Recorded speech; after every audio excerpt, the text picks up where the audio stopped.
the word in your home.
Good morning and welcome to your one-stop breakfast program on MCR TV. Good morning, Abia.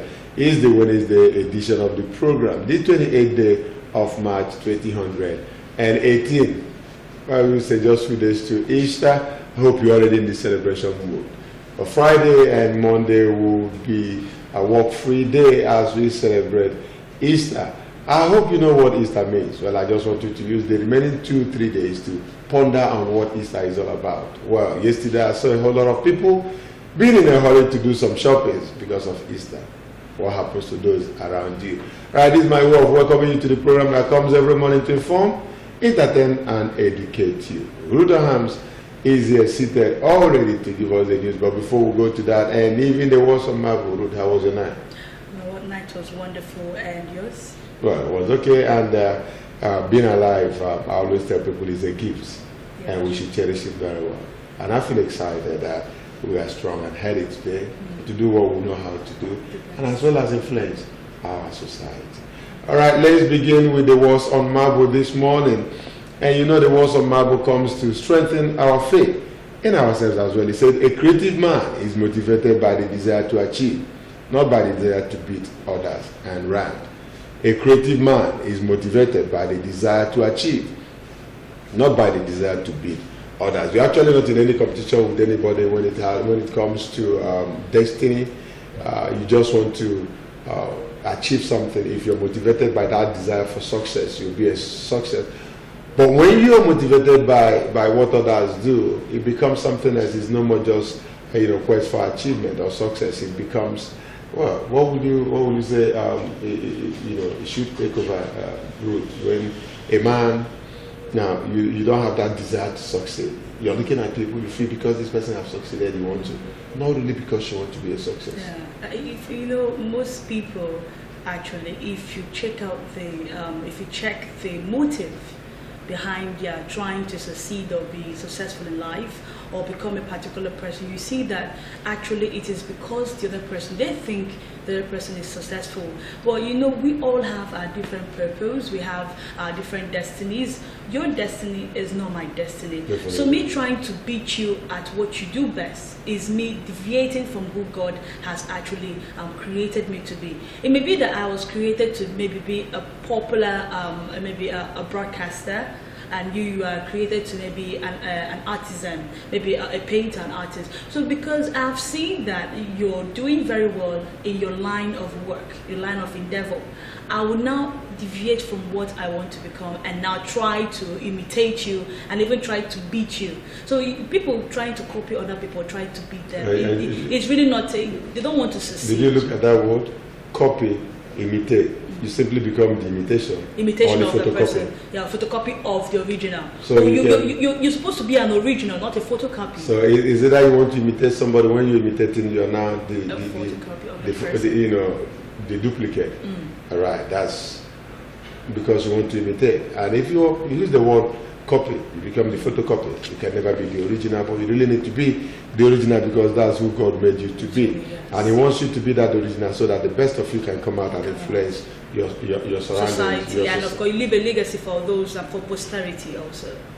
Definitely. All right, that is it for the morning. I have to leave Ruth to give us the morning news. Read over to you. Okay, welcome to the news segment on your one-stop breakfast program, and now details of the news. The Independent National Electoral Commission, INEC, has suspended 205 officials over various unwholesome rows in the 2015 general elections. INEC Chairman Professor Mahmood Yakubu made this known yesterday in his keynote address at the National Colloquium organized by the Independent Service Delivery Monitoring Group in Abia. He said the interdiction recommended by the INEC's Appointments, Promotion and Discipline Committee was the highest so far. Mahmoud said constructive criticism from the public had helped the Commission to get better in delivering its mandate vis-à-vis conducting credible elections. Mahmoud said the Commission had conducted elections in 179 constituencies so far, adding that only 5 had been challenged in court, which attested to the credibility of the elections. He said at present, INEC had received over 100 additional applications for new political parties, while 9 had met the criteria. The INEC chairman gave the assurance that the 2019 elections were better than that of 2012. Yakubu said the determination to make outcomes of election credible informed the engagement of tested and trusted members of the academic community as collation officers. Revealing that an additional 7 million Nigerians have registered through the window provided by the Continuous Voters Registration Program, he reiterated the electoral body's stand that there was no legal encumbrance stopping the Commission from proceeding with the sequence of election as entrenched in the existing electoral law.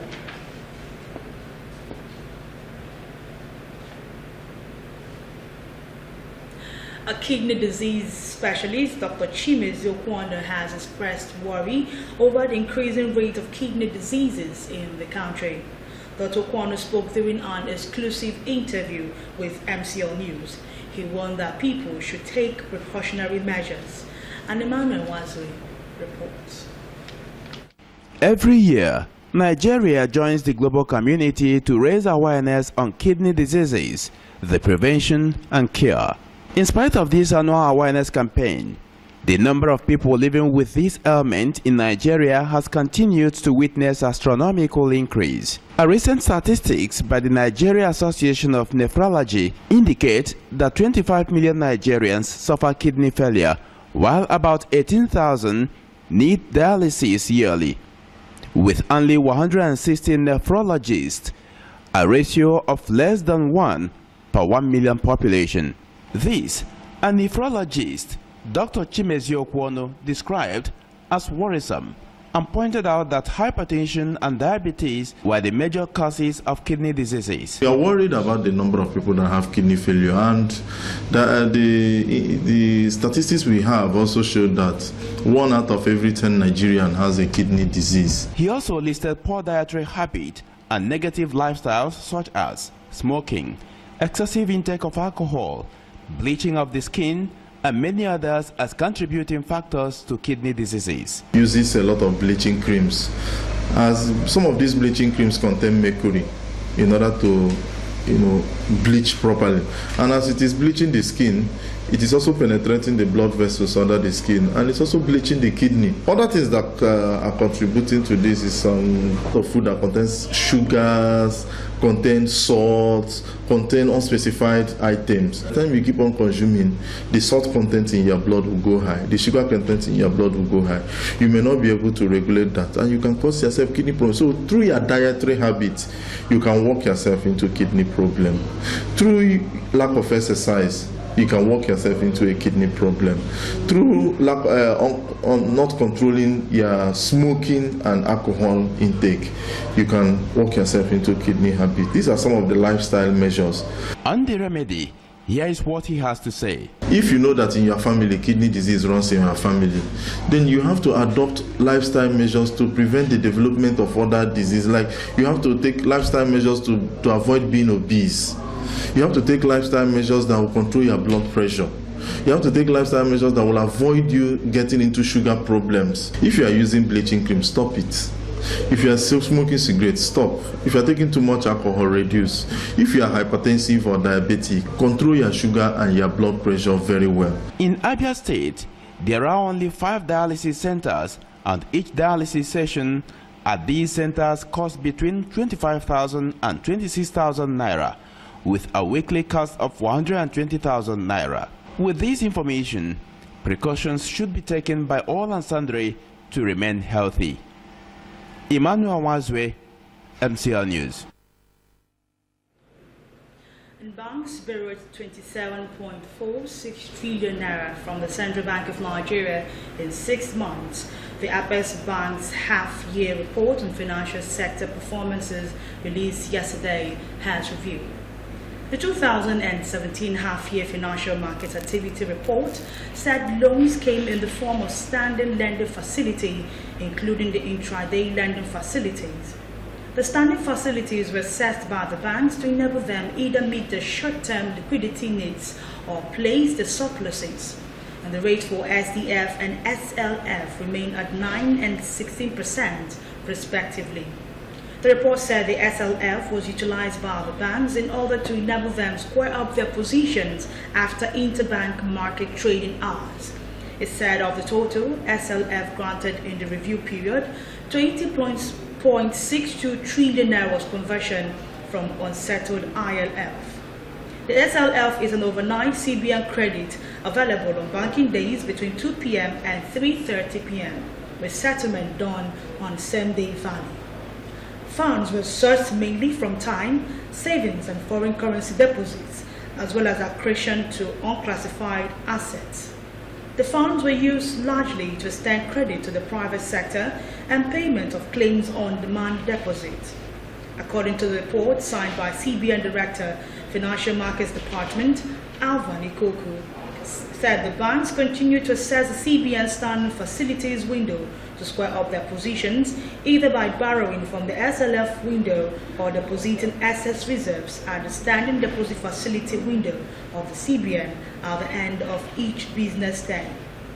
The report said the SLF was utilized by the banks in order to enable them to square up their positions, and it said the patronage of the facility reflected the liquidity position during the first half of the year, as requests were at its lowest on January 2nd, 2017, with 83.61 billion naira, and at its highest on April 18, 2017, with 478.54 billion naira.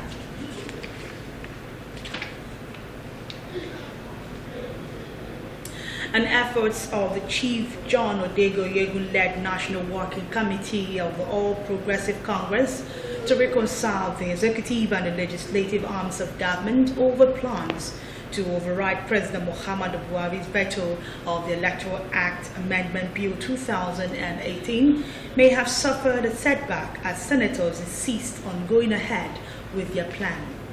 It was gathered at the weekend that after the reapproachment of the Senate APC caucus with the APC leadership last week, senators loyal to Senate President Bukola Saraki appear resolute in going ahead with the override of the president's veto.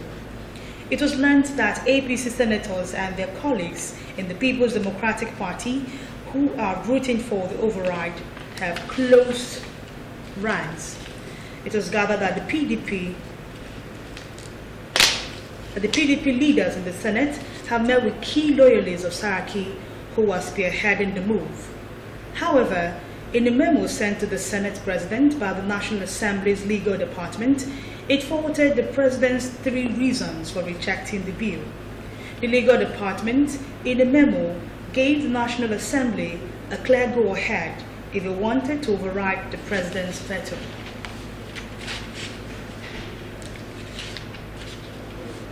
The months of March and April annually, especially in the eastern part of Nigeria, marks the commencement of a fresh farming season. Farmers follow the natural weather pattern in cultivating their crops, and MCL News spoke with farmers as they begin the process of cultivation. The report. One of the professions which has endured is farming. This is as a result of its importance for food security, employment, and revenue generation. As the rains intensify, crop planting has started with relish. Despite the stress associated with subsistence farming, respondents have urged youth and the unemployed to embrace farming. Farming is a good thing to do because it helps the family. Even if when there's no cash, you can even have some cassava. When you harvest some cassava, you can use it and make money. Then the family will be okay. People should put eye into farm so that we all can make it. I'm encouraging a lot of even the Abia State youth and both jobless and even some workers to go into farming instead of staying idle. It has a profit. Let them keep farming, because if you go to other states and like Hausa people, many of them is farming. So they are using it, and when we are seeing all those things from network and they seeing it live, see tomatoes, see onions, see all those things. So that is why we're encouraging ourselves that we will farm. Farmers have called on government for funds, improved agricultural seedlings, and machines to boost output from farmers across southeastern states, especially Abia State. I suppose that this is the time that the government should look into our efforts. By the time the government of Abia State could come in to assist us with things like fertilizer, some agricultural seedlings, cassava stem, because we have some what we call best quality cassava stems, which, yes, that can be matured in about 6 months. Then all this will help us, and also with financial help, so that we farmers can be able to go in advanced level of agriculture. Government should help farmers and fertilizer and other things to help ourselves, put in capital, because we are using labors to help ourselves. Urban dwellers depend on smallholder farmers from the countryside for food and other supplies. These farmers who dwell in villages should be encouraged by the government to improve output. Ofriche Jide, MCL News. Princess Ihechi Lurunwa teacher and her heartthrob, Ugochukwu Nwamba, have been joined together in holy matrimony. And the colorful ceremony, which took place at 222 Clifford Road, was captured by MCL News. The report. The wedding ceremony kicked off at the Assemblies of God Church, 222 Clifford Road, with the procession by the bridal train. The officiating minister, Reverend Iheoma Eliezer, in his sermon, advised the couple to invite God into their marriage. He admonished the groom to love his wife as commanded by God. The minister admonished the wife to submit to her husband, as the beauty of marriage depends on it. No matter what your parents may tell you, no matter what your friends may advise you, you submit. The beauty of your marriage lies in your ability to submit yourself to your husband. You appreciate her food, appreciate her hairstyle, appreciate her wares, appreciate everything about her. Sometimes you say... The high point of the event was the exchange of vows and rings by the couple. With this ring, I will thee. I wed you. With this ring, I give you my name. I give you my name. As this ring is round, so is my love round about you. So is my love round about you. In the name of God the Father, in the name of God the Father, the Son, and the Holy Ghost. And the church says... The ceremony continued with the wedding reception as the couples danced joyfully. The bride's father, senior special advisor to the governor on liaison, and other invited guests who spoke to MCL News expressed joy at the occasion while saying words of prayer and advice to the young couple. I feel like a monarch. I'm happy. 2 years ago, I gave out my second daughter. She now has a baby. We are talking to a grandfather, and now this one is going. And by the grace of God, in the next 9 months, she's going to deliver twins. When you go, do not just marry your husband alone. Start with his mother, his other relations. If you capture them, if you show them love, they love you, your husband will have no choice in loving you. The couple thanked guests for coming while expressing their joy for a successful ceremony. On behalf of me and my wife, Mr. and Mrs. Ugochukwu Mwamba, I want to use this medium to say a very big thank you for honoring our invitation today. I'm so happy seeing your beautiful faces. In fact, I pray the good Lord will honor you as you have honored our wedding. Thank you for coming. God richly bless you. We say thank you so much. The guests were treated to refreshment as the couple danced to the delight of all. Ruth Ohams. And with that, we've come to the end of the news, but Good Morning Abia continues with Oji Oba. Do enjoy the rest of the program. Thank you very much, Ruth Ohams, for that news update. We'll go for a break. When we come back, it will be newspaper reviews. Please stay with us.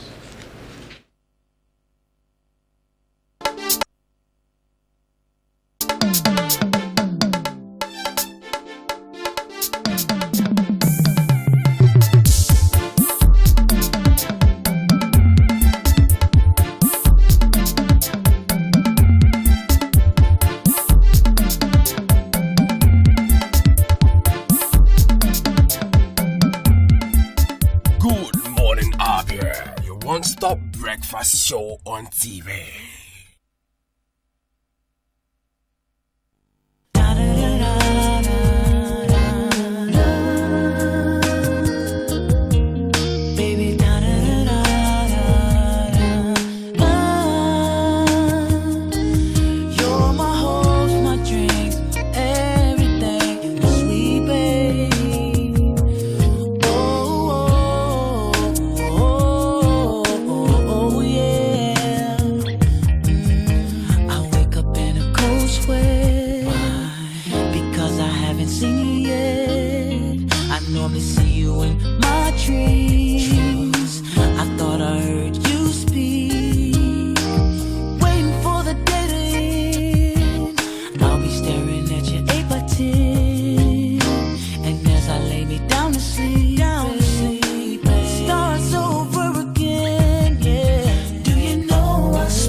What is that noise? It is obeying quick.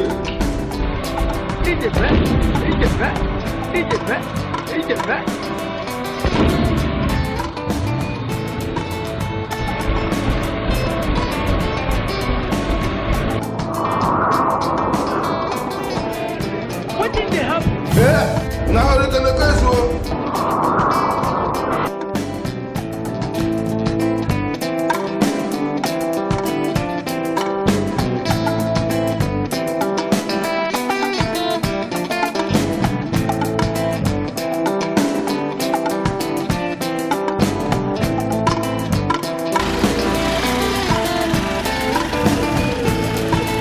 Okay, so the light. Okay, so.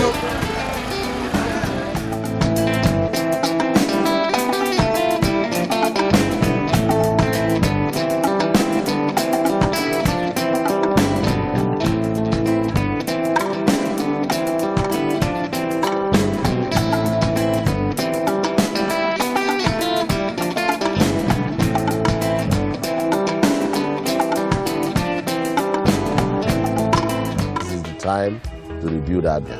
I urge you to set aside our differences so that together we can join hands and build the Abia of our dreams. Remember that my word is my bond.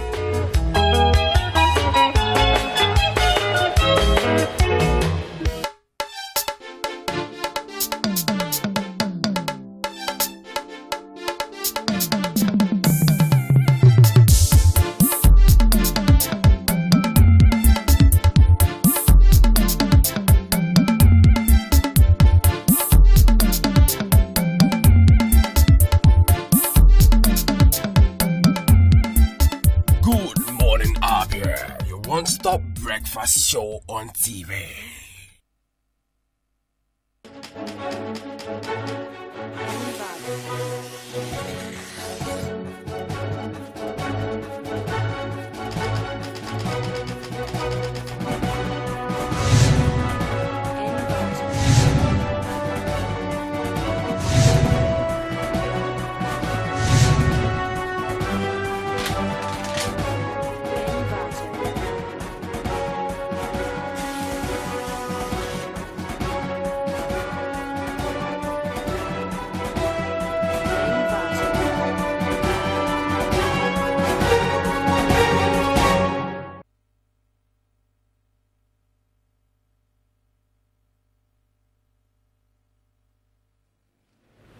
All right, you're welcome back. It's time for us to take a look at the papers this morning, starting with the Daily Sun. As APC neck meets, no to Oyegun's tenure extension, Buhari. As APC neck meets, no to Oyegun's tenure extension, coming from the president. Party raises panel to decide way forward amid reactions. That story is on page 6. 2019 sack APC, Wike tells Nigerians. Atiku formally declares for presidency. The story is on page 11. Federal government reintroduces history in school curriculum. A good one, you will say. We really need to know where we're coming from. Page 11 is where you have the story. Federal government reintroduces history in school curriculum. Pool sequence, Senate probes bribery allegation. Begins fresh Electoral Act amendment process. Have the story on page 38. FAC meeting deadlocked as states reject NNPC's 74 billion naira February revenue. Bayelsa, Dixon woes investors. This story is on page 37 and 40. IPOB ICC to probe Operation Python dance killings. That story is on page 4. And the picture element before that story headline is the former governor of Abia State, Dr. G. Ozokalo Medo, former chief of staff, Commodore Ebitu Ukiwe, left the widow, Mrs. Grace Carlo Ibama, Admiral Ndubisi Kano, second right, and Admiral Alison Madueke at the service of sons in honor of Navy Captain Joe Aguibama in Lagos yesterday. Well, this young man will be buried next week. Okay, going to the back page of the paper, the back page of the Daily Sun. First we meet hard facts. Mike Ozoyan, General Danjuma and right to self-defense. General Danjuma and right to self-defense. That can be found on page 47. Okay, NFF visits Ikeme in hospital. That's on page 45. NFF visits Ikeme in hospital. Going down, we meet public forum. Ozodema Nzeribe, a different kind of retreat. A different kind of retreat. And here you have the face of the pictures of Obiano in a handshake with EFCC chairman Magu at the retreat. That's it with the Daily Sun. The next paper is The Nation. On polls, Senate begins move to override Buhari's veto. Senate begins move to override Buhari's veto. That story is on page 8. As INEC sacks 205 for 2015 elections fraud. Find that story on page 8. Dixon to investors, Bayelsa is your choice. Find that on page 41 as he came overwhelmed by ego support. Is on page 47. Jonathan's aide unaware suitcases had cash. That's on page 39. Jonathan's aide unaware suitcases had cash. All right, leaving the story headlines and moving to the major headline of The Nation this morning. Why we begged Nigerians by PDP chair Secondus. Why we begged Nigerians. Apology not enough. Return looted funds, says federal government. We're still on the inside. They have Achono to Ararume. You can't rule Imo. That's on page 43. As Enugu gets 3 judges. still on page 43. All right, moving down, the picture element before you get to the other stories. Under it has Managing Director, Nigerian Breweries PLC, Mr. Jody Barut, made of beating the gong on the floor of the Stock Exchange Lagos yesterday. With him from left are MB's Company Secretary, Legal Advisor Mr. Uboy Akpabuko, Corporate Affairs Advisor Mr. Kofre Akanem, Executive Director Regulation, the Nigerian Stock Exchange, Mrs. Tunode Awe, Human Resources Director NB, Mrs. Grace Omolameya, Marketing Director Mr. Franco Maria Maggi, and Acting Divisional Head, Listing Business, the Nigerian Stock Exchange, Mr. Tony Ibeziako. All right, moving down, we meet Buhari, how Buhari killed plot to extend Oyegun's tenure. How Buhari killed plot to extend Oyegun's tenure. Tinubu and Okorocha applaud decision. Here is who said what. Who said what? Buhari, Osibanjo, and Akeredolu said, I'm therefore of the firm belief that it is better to follow strictly the dictate of our party's constitution rather than put APC and its activities at grave risk. This is from Mr. President. We would abide by Article 13 of the APC Constitution by holding congresses and the National Convention. Any extraneous clause can affect our fortunes. Coming from the Vice President Osibanjo, the PDP and other parties cannot take APC to court over tenure elongation because whatever is done by NEC is an internal affair of the party. Coming from Akeredolu. All right, going down, CBN lends banks 27.6 trillion naira in 6 months. Senate to debate Danjuma's claim. Autumn back self-defense call. Afinafere 6 probe. Right, bandits rally polarizes youth leaders. That's on page 4. Why NMA Edo talks ended in deadlock. You have that on page 4. All right, we'll go to the back page of the paper, The Nation. Today in The Nation, there is need to be a limit to negotiations with terrorists. And this government has displayed inferiority in its powers of negotiation that may signal weakness in other important areas in this fight. Dele Agakeme. Right, we meet Louis Odion, the bottom line. Gates and the Nigerian ostriches. Gates and the Nigerian ostriches. You have the face of Bill Gates here, and it's coming from Louis Odion. Right, Ogoni, prison and cemetery as federal amenities. Prison and cemetery as federal amenities. All right, going down, we meet hardball. What is the finance minister waiting for? What is the finance minister waiting for? And leaving hardballs, we see repos, killings. Taraba government didn't cooperate with us, says Army. So Benue, Plateau, Kaduna, Ekiti, and Enugu governments didn't cooperate too. That's a question. Well, the Army better come out to tell us their own position. Well, you know, reports have a way of bringing out the comic side of every story. Okay, dropping The Nation, the next paper, the last but not the least, is the New Telegraph. FARC ends installment over 37.7 billion naira shortfall. Minister summons emergency meeting.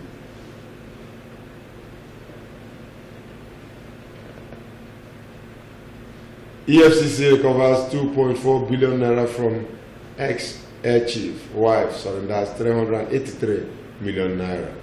As on page 6, Electoral Act Senate intensifies move to override Buhari. The story is on page 6. Dixon woos investors from Cote d'Ivoire. Find that story on page 33. 2019 Atiku flags off presidential campaign. That story is on page 6. Atiku flags off presidential campaign. Confusion in APC. Buhari, Oyegun, National Working Committee's tenure elongation illegal and unconstitutional. APC extension of party's executive's tenure stands. Tinubu president has saved APC from legal turmoil. Kogi government, nothing illegal in next decision. Okorocha backs Buhari.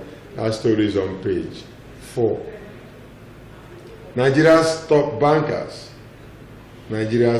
bankers And here you have from left to right, Group Managing Director, Chief Executive Officer, United Bank of Africa PLC, Kennedy Ozoka, Group Managing Director, CEO, Zenith Bank PLC, Peter Amambo, Group Managing Director and Chief Executive Officer, GT Bank, Segun Agbaje, and President Chairman of Council, the Chartered Institute of Bankers of Nigeria, Segun Ajibola, and Group Managing Director and Chief Executive Officer, Access Bank PLC, Herbert Wigwe, Group Managing Director and Chief Executive of CEO, Union Bank PLC, Emeka Emowa, Managing Director and CEO, Standard Chartered Bank, Bola Adesola, and Group Managing Director and CEO, Diamond Bank, Osoma Dozier, during a press conference to unveil the Shared Agent Network Plan Deepening Financial Inclusion in Nigeria held in Lagos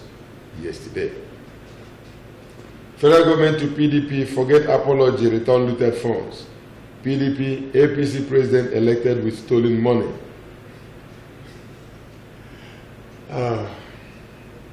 Politics. Federal government to PDP, forget apology, return looted funds. And PDP replied, APC president elected with stolen money. Go to page 5 and read up that story. Eating less, key to longer life. Eating less, key to longer life. Study have shown. That story is on page 7. I will go straight to the back page of the New Telegraph, and here we meet Bola Wale reading T.Y. Danjuma's lips. Reading T.Y. Danjuma's lips. That's on page 14.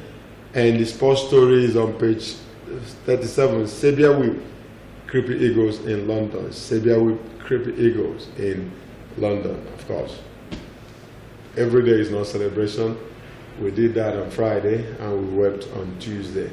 Right, hard choices. Festus Okoye, my father, Ozuome 1, from 1932 to 2018. Okoye. You have the face of Okoye. He said, my father epitomizes the prospects, the challenges, and the contradictions of our nation and his work, his life, work, achievement, and struggles underline the struggles of our own country. Just a bit of it. You read up the story yourself. If you pick a copy of the New Telegraph and go to the back page, here you'll find my father, Ozuome 1. And he's from Festus Okoye, Hard Choices. Okay, leaving that story by the corner there is High Chief. He says, we have completed 60 roads in Abia, Ikbazo. And High Chief says, yes, only on paper. We have completed 60 roads in Abia, Ikbazo, the governor. But High Chief says, yes, only on paper. But here I beg to disagree. It's not only on paper. We are here and we know that the governor is really doing very much in terms of road construction in Abia State. Well, some people still wonder how he's able to achieve all this. All right, there's so much for you to read up. If you pick any of the national dailies, from the last I just dropped, the New Telegraph says confusion in APC. Now you have the federal government to PDP, forget apology, return looted funds. That's on the New Telegraph. To the Nation, why we beg Nigerians by PDP chair secondus. Also the same thing. It has just a different headline with that of the New Telegraph. Federal government told PDP return the looted funds, while here secondus, the chairman of PDP, the national chairman of PDP, have said, well, we had to beg Nigeria. And he said, apology not enough, return looted funds by federal government. And 2019, Wike says, sack APC. Okay, so much to read up. I plead with you to visit your vendor. There's so much, so interesting stories you have to read up if you pick any of the national dailies. The right thing for you to do is to send for any copy. While you still watch this very program, we still have so much coming your way. The discussion segment is also very loaded. I did tell us yesterday that we're going to continue on what we started yesterday, but we're going to open it up to visit other areas as it has to do with Nigeria and our existence. Of course, we treated Diwa Dajima's comment yesterday. We're still going to bring it before us, as well as the apology by PDP to Nigerians and what the federal government demands of them so much, even as the election is fast approaching. We'll go for a break. We'll be back and the program will continue. Enjoy this documentary.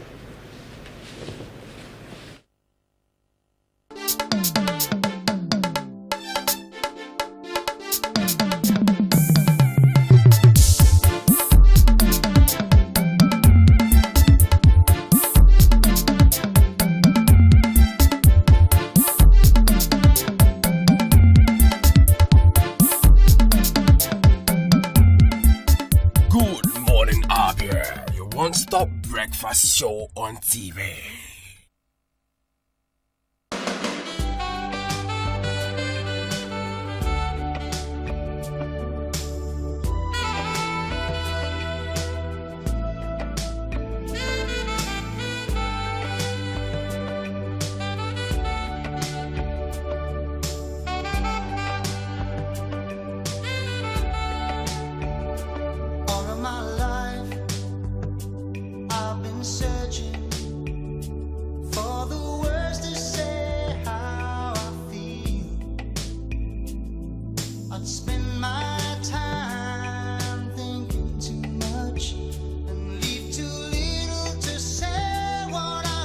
For inquiries and booking, contact Address Hotel and Suites at number 18 Upper Road, Obo Hill, Aba. Telephone 081 000 00895 or 081 000 00896. Address, the pride of hospitality and tourism.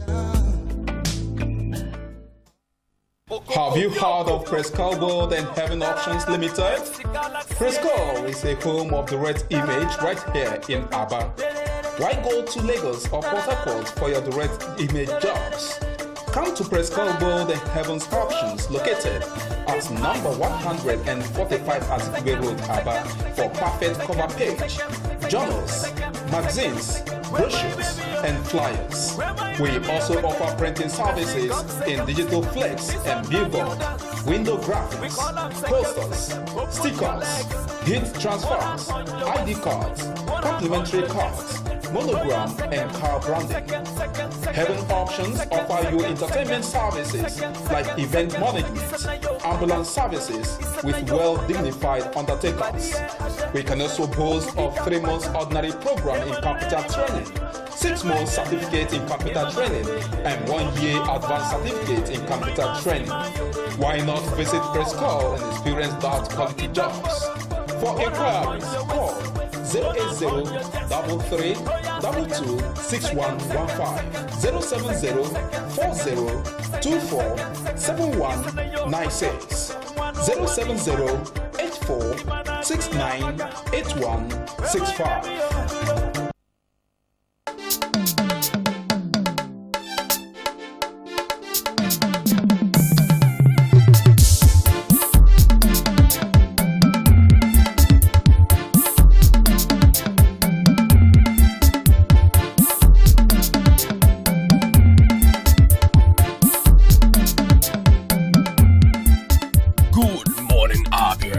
One-stop breakfast show on TV.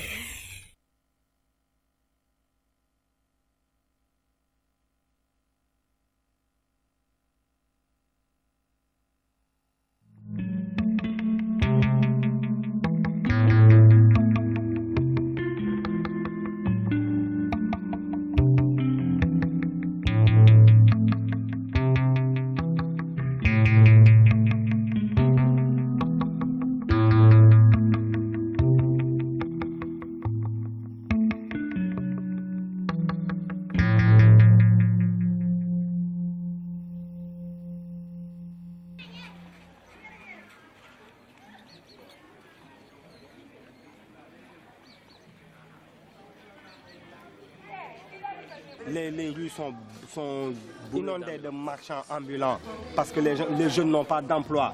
L'auto-emploi, tout ce qu'on peut faire, c'est dem jaay ak jënd. C'est bien dool lot ci dënd bi def leen tay jaay ak jënd bi dool nañu sa nguuru dëmm bi. Nguuru dëmm bi mais bàyyi ñu jël nii après nga yokk ko si parce que image bi lay jël nii heure bi la quoi.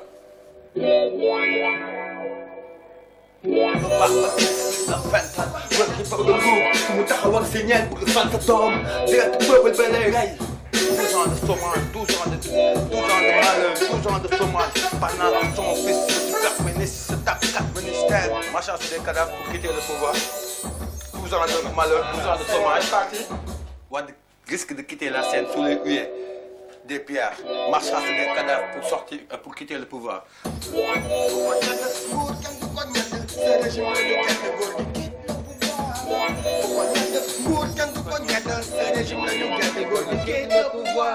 Une, deux, trois, quatre.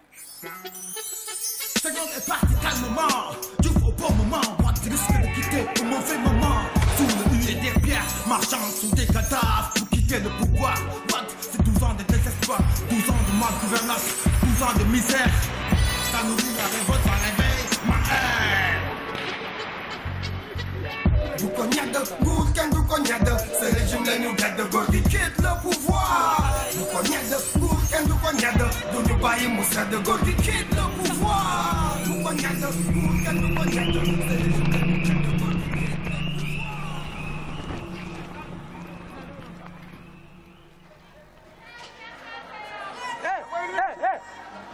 am na lu mu wax nag. Wow, kii wala. Wala xaru de. Non. Man Fatou. Very nice. Boy, man. Hey boy. Hey boy. Boy, man. Huh?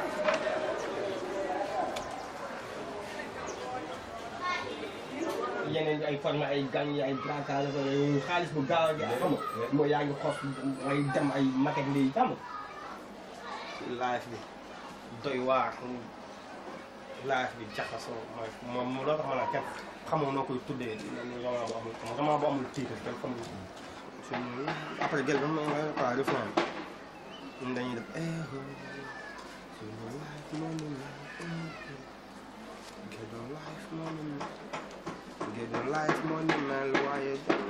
On est des artistes. Donc à travers ce qu'on fait, on voudrait changer le sort de notre vie et de beaucoup de jeunes Sénégalais. C'est combattre le système qu'il y a ici.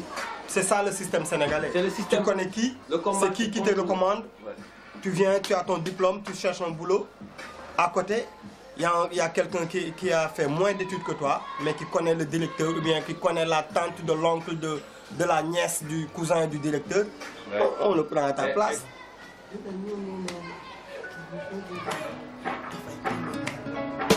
xam suñuy wareef ràññee suñuy priorité fexe naatal ëllëg ba ñëpp xew lu ni bésu korité lépp li nga am ngay joxe fexe lu sa gox doxe ku la fa dëgg ne la massa bul nangu dara di fa sooxe saytu jëlee bi laisser aller dox ak sa gox jógal dox ak sa gox wareefu bépp sénégalais dox ak sa gox jógal dox ak sa gox di man di yow di kii di kee dox ak sa gox jógal dox ak sa gox liggéey liggéey liggéey dox ak sa gox jógal dox ak sa gox dafa jox jàmbaar nga dox bu nekk yambar sa gox looy xool jógal jàmbaar sa gox.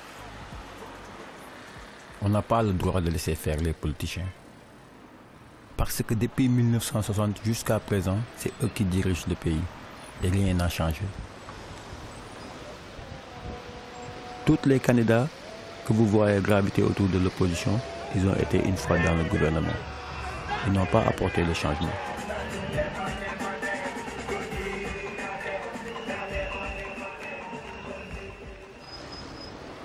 Depuis mon très jeune âge, j'écoutais les discours politiques. Mais en grandissant, je me suis vite aperçu que c'était des discours politiques faits pour vendre au marché des illusions.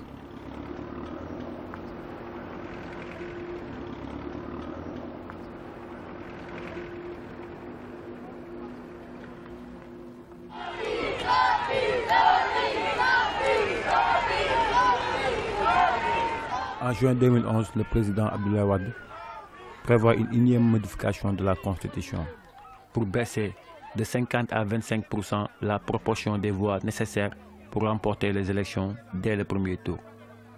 Et par décret, un poste de vice-président qui lui succéderait automatiquement en cas de décès ou d'accident.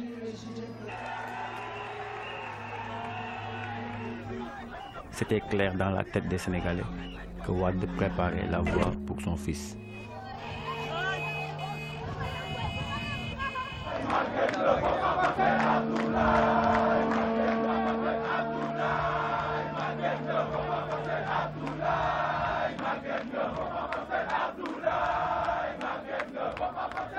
Nous, la jeunesse qui se battons au sein du M23 et dans Y'en a marre surtout et particulièrement, c'est pour préserver nos acquis démocratiques et sauvegarder notre République contre toute tentative de monarchisation du pouvoir. Et ce combat est dirigé envers et contre tous. Aujourd'hui, c'est certes Abdoulaye Wade, mais demain peut-être ce sera eux.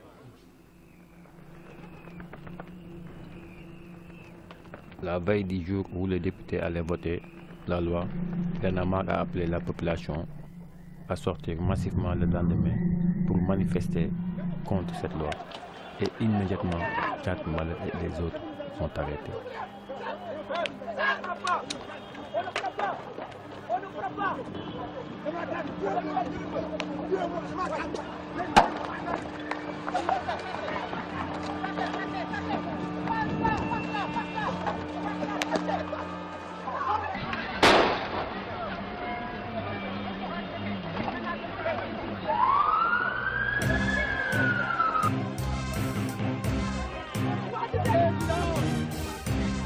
tàng ci dënn yi ci tali bi lañ koy ràccee MTS pare pour xare ñu nag takk teri jàmmaarloo ndax bi nekk nu xuusma ñàpp moo ñu mujj maarloo jàpp ngeen caat Crazy Cap fu malaat ak furum tàq na ngeen ñu jàpp ba ñu jeex tàkk waaye respect bi ñu yee lool ku ñu ko joxul ñu foqati ko te ëllëg loi bi du jàll danañ ko fàqat xottati ko ma ni xeex bay door a tàmbale bu jaree ñu fanaan central door a xëy buntu assemblée bu waxtu dee jotee képp ku dund doo ko bu dellu ginnaaw doo ko ku daw nangu doon jaam na ngeen ñu ko na ngeen ñu jàmm waaye du tee ñu am jàmm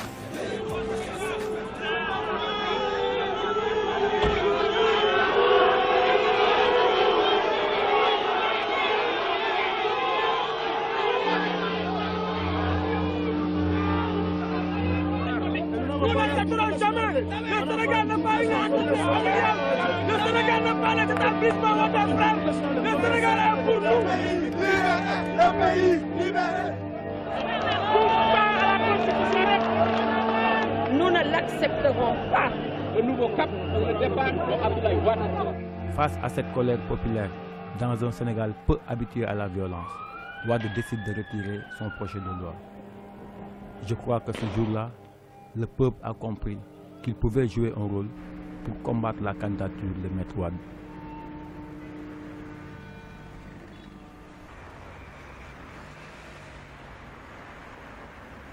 Les Sénégalais ont dit non. Et en 3 heures, il a reculé. Et ce n'était pas encore la vraie mobilisation. Ça, c'était juste un lancement. Mais la vraie mobilisation, il la verra le jour de sa validation. Parce que c'est tout le Sénégal qui va sortir. La première chose à faire, c'est de dire que en fait, le pays n'est pas ma propriété privée. Le pays est un bien du peuple. Et le travail de Y'en a marre, c'est de faire des populations un peuple. Tchad l'a dit, Y'en a marre de nous-mêmes. Et nous l'avons commencé par nous-mêmes, quoi. Parce que quand même, il ne faut pas oublier que chaque génération a une mission. Et tu as le choix. Soit tu l'accomplis, soit tu l'as failli. Et nous avons décidé de l'accomplir pleinement. Nous avons fait Das Fananan, qui consistait à demander aux Sénégalais d'aller s'inscrire. Là, on est en train de faire Fanané Das, qui consiste à aller récupérer les cartes d'identité. Tu as fini de t'inscrire, tu vas récupérer ta carte. Nous sommes dans la période des contentieux. C'est-à-dire régler les problèmes si ton nom est bien mis, si ton nom n'est pas bien mis. Y'en a marre est sorti pour le dire. Même les politiques ne l'ont pas fait.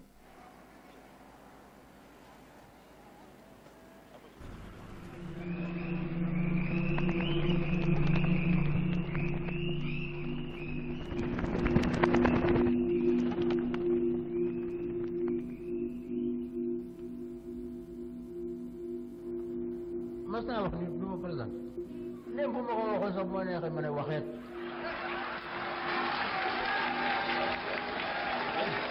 le problème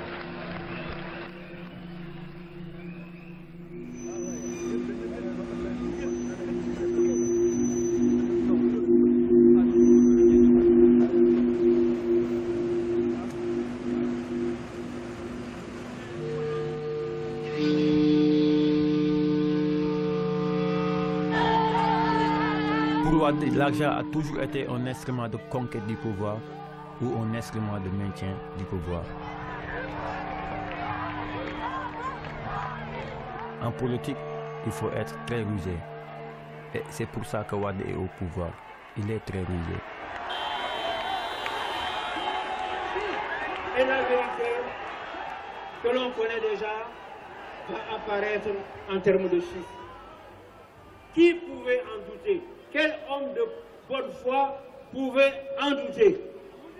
Dans ce pays où j'ai fait des réalisations pendant 9 ans qui n'existent dans aucun pays africain. Aucun. En avant le Sénégal, en avant le SOPI, vive la jeunesse, vive les femmes, vive l'Afrique. Pendant les campagnes électorales, souvent les politiciens vont dans les villages les plus reculés du Sénégal pour acheter les cartes électeurs à 5 000 francs. Et là-bas, tu peux voir des gens qui peuvent rester 2 mois sans voir un billet de 2 000 francs. Des gens sont vulnérables aux manipulations de Wade. Ça fait longtemps mais ne seen bët ne jàq si li di tàqatoo fay njiitu démb ak tey si biir nguuru maa tey bëgg nguur ku mu taxaw ak signal. C'est-à-dire ça disait ouvrez vos yeux sur le mal qui vient de naître et qui pousse. Les gens le regardent comme ça. L'état d'hier et l'état d'aujourd'hui, c'est-à-dire l'état de Senghor et de Abdou Diouf, c'est toujours dit la même chose. C'est je m'en fous, c'est dit je m'en foutais, mais je m'en foutais.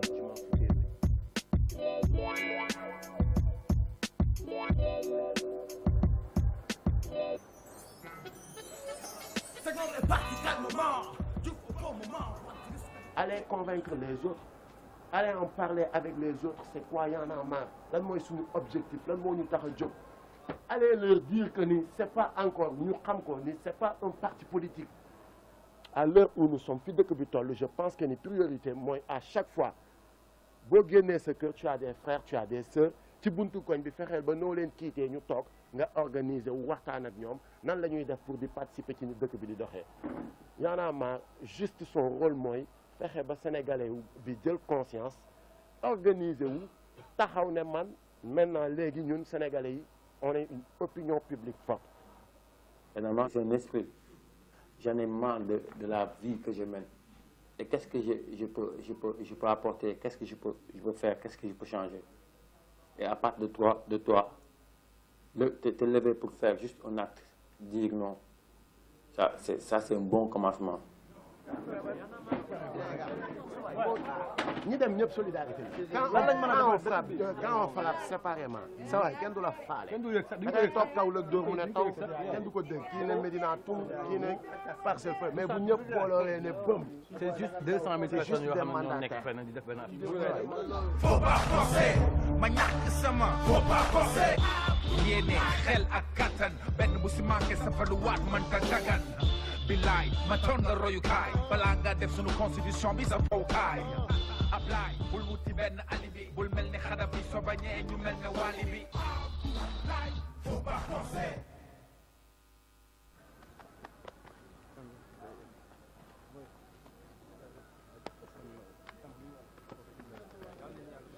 yàlla fanqal fexe na Ablaye Wade dem Ablaye Wade bëgg yàlla na yàlla fanqal képp ku sant Wade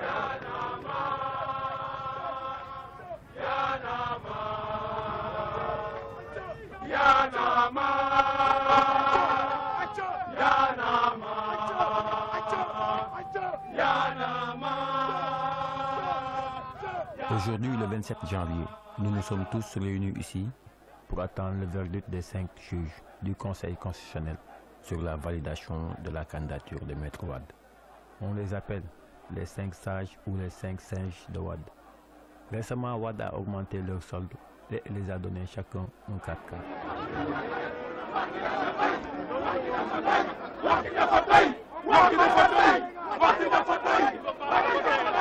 Le président Wade ne connaît pas la dialogue. Il n'a pas le droit de se représenter.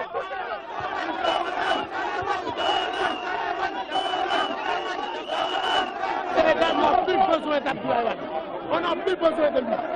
Ni de son fils, ni de son premier ministre et de ses piquets de députés. On n'a plus besoin de lui. Qu'il quitte le pouvoir.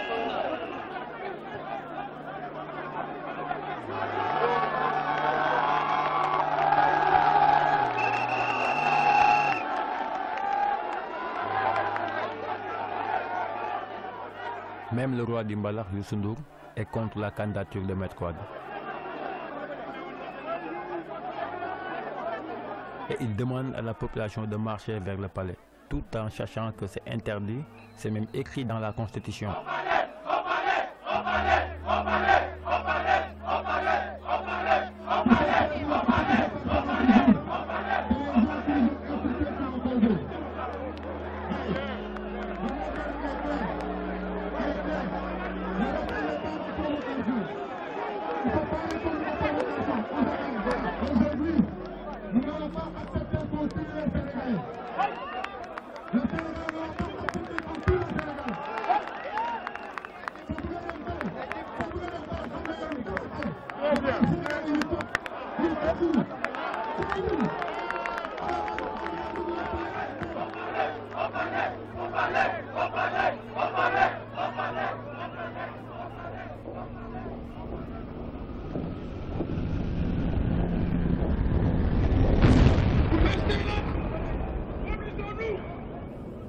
Du Conseil constitutionnel qui a validé la candidature de Maître Abdoulaye Wade, la place de l'Obélisque a pris feu. Les gens ont allumé partout dans Colobane et vous avez vu, les forces de l'ordre ont dispersé la foule. Les leaders politiques qui demandaient aux gens de rester sur place ont littéralement pris presque tous la fuite et c'est ce que nous avons constaté.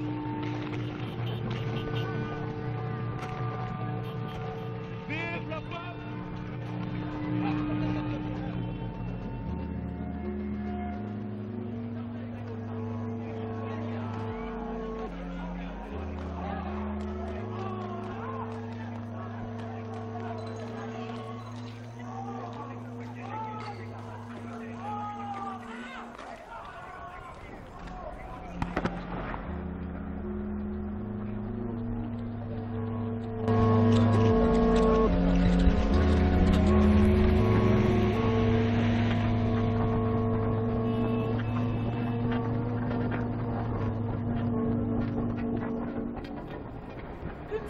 Soit au pouvoir, ça permet d'instaurer la culture de la paix, ça permet de faire respecter les droits humains, ça permet le mieux-être.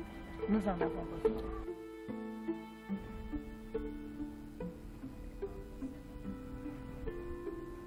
Pour la première fois, des femmes se présentent aux élections présidentielles. Et pour moi, Amsatou Sow Sidibé, elle est crédible. Elle est professeure en droit humain à l'université de Dakar. Elle représente l'image d'un vrai changement parce qu'elle n'a jamais fait de la politique. waaye dama bëggoon am peinture bu weex dong su ma mënoon a peinture loxo bii dama naan loxo yi dañoo weex tàll loxo yi koo xam ne masul sàcc la ah léegi bu fekkee ne nag doy naa leen 26 février sànni leen ma xob bi su ma leen doyee.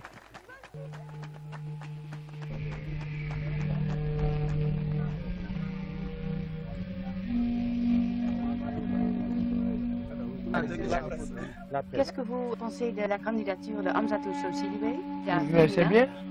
C'est bien, on verra bien ce qu'elle va. Je vais vous confier un secret, vous ne le direz pas. Vous ne le direz pas. Un secret. Elle était allée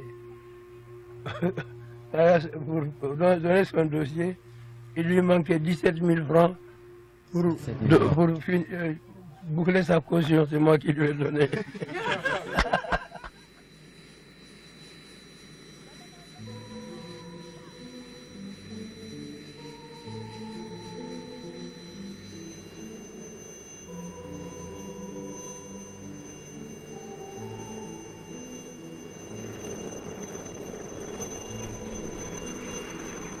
C'est très grave ce que Wade a dit. Je sais que ça peut être encore des manipulations de Wade. Mais si c'est le cas, Amsatou Sow Sidibé devrait publiquement démentir et porter plainte pour diffamation. Sinon, le doute s'installe sur sa crédibilité.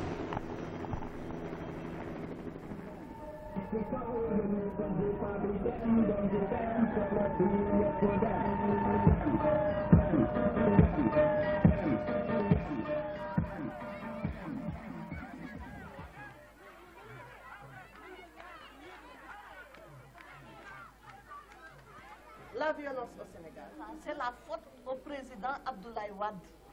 Il sait, c'est lui qui a fait la Constitution, qu'il n'a droit qu'à 2 mandats. Les 2 mandats terminés, il dit qu'il va quand même se présenter pour un 3e mandat. Il n'a pas le droit de se présenter pour un 3e mandat. Vos détracteurs quand même vous accusent d'être sponsorisés par la présidence de la République. Ah bon? Ah, voyez, je vis dans des conditions pas faciles. Hein. Mais en tout cas, si la présidence m'offre les moyens de sillonner le pays, je ne dirai pas non, parce que les populations, je suis là pour les populations. Et je demande justement à l'État de subventionner ma campagne électorale. Parce que c'est pour les populations qui en ont besoin.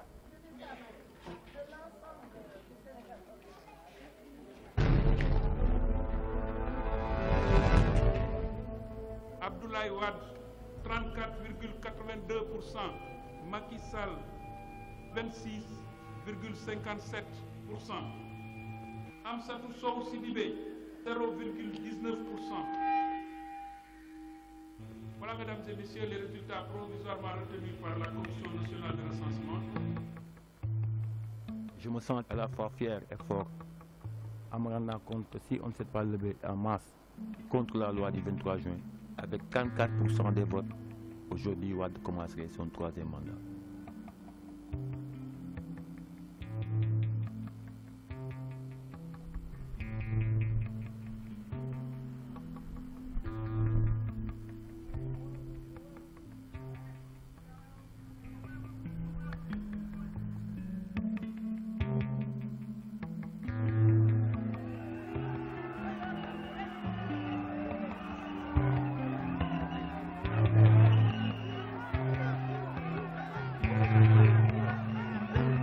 Il était le directeur de campagne de Maître Wade. Il sait comment Wade a gagné en 2007. Il connaît le chemin de la victoire. Il devient de plus en plus célèbre aux yeux des Sénégalais, de plus en plus crédible.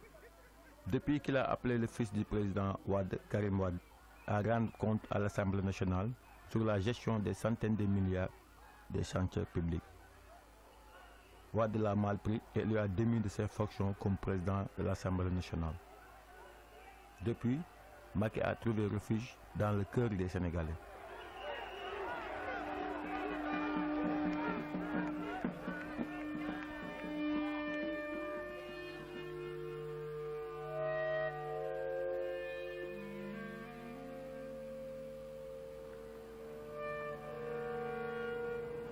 li nga xam ne moo tax ngay jóg par exemple.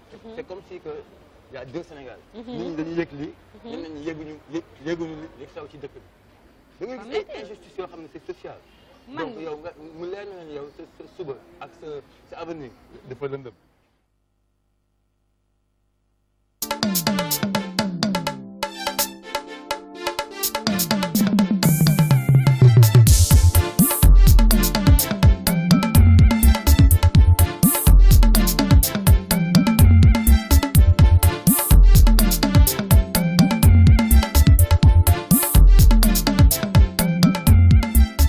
Good morning, Abia, your one-stop breakfast show on TV.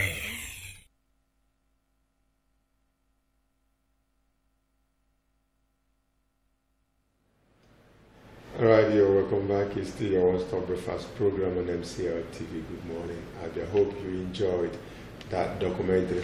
Well, when you talk about politics and leadership, it's everybody's cry. It's in every nation. It's every country of the world. And so Nigeria is no exception. We see it on a daily basis and we learn. Some also learn from us. There's usually failures and successes recorded across the globe. But the most important thing is that such documentary comes to tell us certain things about the other people, the way they look at life, outside the way we see it, from this our own end. Okay, he's welcoming you to our discussion segment this morning. I did promise us that we'll still be looking at what we looked at yesterday, as well as expanding it to cover other frontiers. Yesterday, we did center on Danjuma's comment and how it affects the unity of this very nation. Today, we're going to also look at that comment still the more, look at what is happening in APC, talking about the term elongation of Oyegun and how the president is handling it. Now, we're also going to look at the PDP apologizing to the nation, said they made mistakes, and the federal government saying it's not just about apology to the nation, you have to return the looted funds. Well, it's like, it's about PDP, not about individuals anymore. I have in the studio with me for now, Barrister St. Moses Obonna. He's the one that is going to start the discussion while we still wait for other guests to join us. But Barrister, welcome to the program. Thank you very much. Now, it's good to have you already. We want to look at this nation, where we are, the way we are, so much happening. The henchmen, somebody yesterday in our program said it shouldn't be seen as a henchman farmers class anymore because there's no class. The farmers don't have any, crops don't fight with weapons. It's about, intentional act and should not be condoned in any way. When you look at a nation like Nigeria that is bedeviled with so much unrest at the moment, how would you approach it if you're told to? Like what we want to look at today? How will you look at the nation Nigeria, with what is happening? Yeah, the question is a question I do not know how to answer. Because if you look at the nation now and begin to talk about the state of the nation, you look at the nation vis-a-vis the authority that is governing the nation, whether what we are seeing is what ought to be seen in a democratic setting. Because we were told that democracy means government of the people, where the government executes the will of the people, the aspiration of the people, what the people really desires. Few that were elected are elected there by the people to begin to execute their intentions, their aspirations. What we are seeing today, if what I have said is correct, I do not think the government of the day takes cognizance of the reasons why this majority voted, the seeming majority voted them into power. To secure their lives, to train their children to school, to remove fears.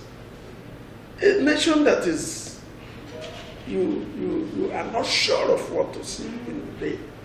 You are not sure of what to see in the night. Security has so much broken down. And all you hear on the television is about corruption. How many years, 3 years now in governance, we are still lamenting about what you call the misdoings of the past administration. Shows you are not doing anything. And the nation cannot be said to have a setting anybody can define to say it's all Uhuru. We are realizing why we voted out the past administration. So the state of the nation is something nobody can, in one sentence, define. So you're saying that the nation as we have it today is full of uncertainties? Very uncertainties. Very uncertainties. Okay, let me now ask you quickly, I want you to react to Danjuma's issue, the case of T.Y. Danjuma and the comment that for self-defense. As a legal practitioner, we are not liaising. Can you look at that comment and tell us what the legal implications of it from your own angle? Danjuma did not say anything strange. Rather, Danjuma is not even reminding us that we should protect ourselves. Danjuma is simply alerting the federal government that if what is happening continues, the people will no longer have any choice than to defend, pick up arms. You see, if you read the history of Danjuma and study him very well, he's a man who does not talk carelessly. He does not just come out and he's not a politician. Yes. He does not politicize issues. It's unlike Obasanjo, who writes according to his whims. Danjuma does not look at his whims and where you offend him and begin to generalize it. No. He talks about facts, issues, whenever he does so. When he was a military personnel, whenever Danjuma gives an alarm, cool results. Because he will alert Nigerians what is happening. And the next thing we hear, Danjuma is simply saying, how can you run a government where people are, cows are preferred than human beings? I have read the Constitution to see where they write fundamental human right. I've not seen where they write fundamental cattle right. Instead of you to protect the rights of the people, the lives of the people, which is sacrosanct, very paramount, you now secure the lives of cattle.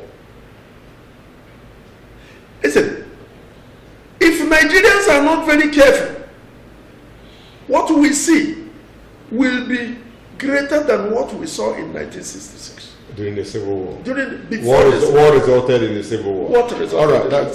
Thank you very much, Sir Moses. We've been joined by Barrister Bamuse. Barrister Bamuse is also a legal practitioner and of the Western extraction. Now, it's good to have him in this program this morning. The reason is that we're looking at our nation. Now, no matter the divide you're coming from, it's our nation. And the way we should react to this is good to have you in the program this morning, sir. Thank you so much. Now, thanks for joining us. When you see some of these things happening in our nation, and given the comments that have been coming before now, from Babangida, from Obasanjo, now T.Y. Danjuma, and very many other eminent personalities, as it has to do with the security and the unity of this very nation, what crosses your mind, given your background, where you're coming from? Okay, thank you so much. Well, the truth of the matter is that the primary responsibility of every government is to secure lives and properties. Okay. And when they fail in that responsibility, that means that government is a failure. And that is what is happening in this country now. And so you're saying that the government of the now is a failure? It's a failure. You heard what Bill Gates, who came to Nigeria, he was invited for Dangote's wedding. You heard what he said. I heard what what T.Y. Danjuma said. So you see, we have to tell ourselves the whole truth. And that was why Danjuma spoke out. I'm happy with my learned friend. Danjuma is never a politician. We know that. He's a man of integrity. He doesn't talk. But when he talks, there's a problem. So, well, personally, I'm not regretting that I voted for Buhari, but I'm regretting that he has messed up his goodwill. He has squandered his goodwill. He has messed up the system, and I think it's time for him to go. Well, if you talk about the goodwill of Buhari, what goodwill had he? I always contested that at the time Buhari was the president of this country, the person ruling was Idiago. President, the head of state. The head of state. The person ruling was Idiago. If you look at what was happening there, you will always hear Idiago's regime. Idiago's regime. During Idiago's regime, it was Idiago all the way. It was Idiago that was the brain. Buhari was just there to stop his sin. So if you say he had a goodwill, I think it is now when he has to confirm that goodwill. But because he has nothing, all his aspiration, all his target is to retaliate to whoever. He's one person who can never forgive you. So if you have such a person whose paramount interest is to secure his cows and his Fulani doctrine, my brother, Danjuma is simply saying, it does not matter how you disarm the people of this country. It does not how you appoint all the senior army officers, senior police, senior security people to your people.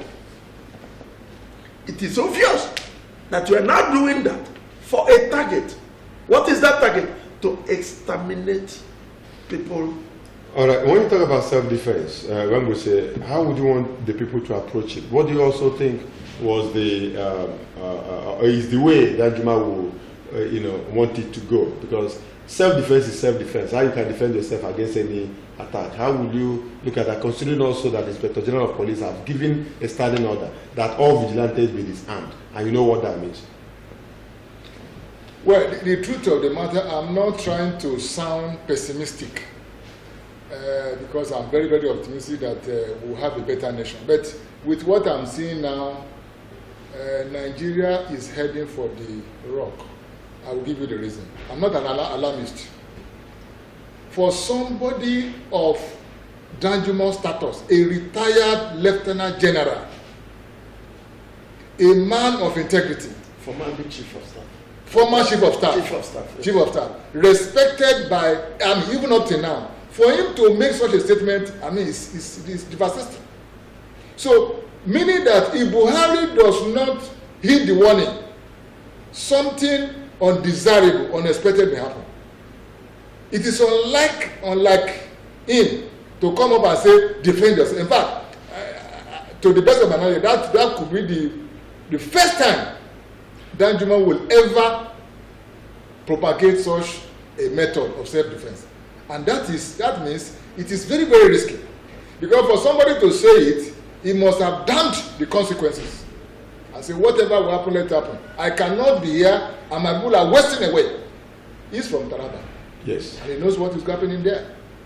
So what I'm telling you is that with what I've seen now, except something urgent is done, we might be heading for another likely civil war. Let me tell you, I have to be very frank with you. If a poor man talks, you may not fear, because he may not have the wherewithal to carry out. But this man has the money to sponsor the self-defense. So that is why it becomes very, very dangerous. Now, we were looking at it from that point of view, and I asked that question, and I want you to react to it, Moses. When you talk about self-defense, so that we can now lay this one to rest, when you talk about self-defense, is it taking up arms? In what form can somebody defend himself in terms of aggression? The law is very clear. Okay. He gave you the right to defend two things: your life and property. And in this self-defense, there's what we call contemporaneity. That in self-defense, the weapon of defense must have to be contemporaneous with the weapon of the assailant. That's true. If you come with stick to hit me, the law says I should not use machete to defend myself. That's true. I should also use stick to defend myself. Or something similar. Or something similar that will ensure proper defense of my life. That's true. Now, let me tell you. If an armed robber enters your house with banana, pointing banana at you, and you use gun to shoot you, that's murder. It's not self-defense. That's true. Provided you can prove, or whoever, the prosecution can prove, that you knew it was banana. Now, I was going to ask you that question. That is, if you can be proved. If you attack me with AK-47, I am coming to Danjuma's warning. The law says I need to ward you off with a similar matching weapon. For me to properly be seen as one who is defending myself. Yes. So when you allow the cattle raiders, herdsmen, to come with AK-47 to kill me in my house, the law is very clear and apt. Salesman, look for equivalent weapon. Yes. Even one greater than AK-47 to ward him off. What I am simply doing is not killing him, is to ward him off.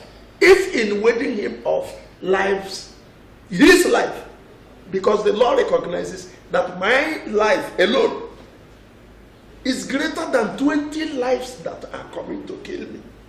So if 20 people are with AK-47 coming to kill me, and I manage to kill 20 of them, it is still self-defense. Okay, now still self-defense.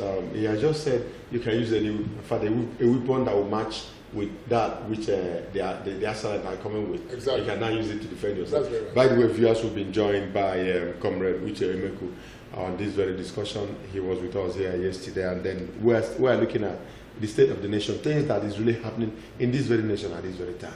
Things critical as well. And Barrister Wambose had also said that the nation is heading, well, his word, for another civil war if care is not taken, given the level of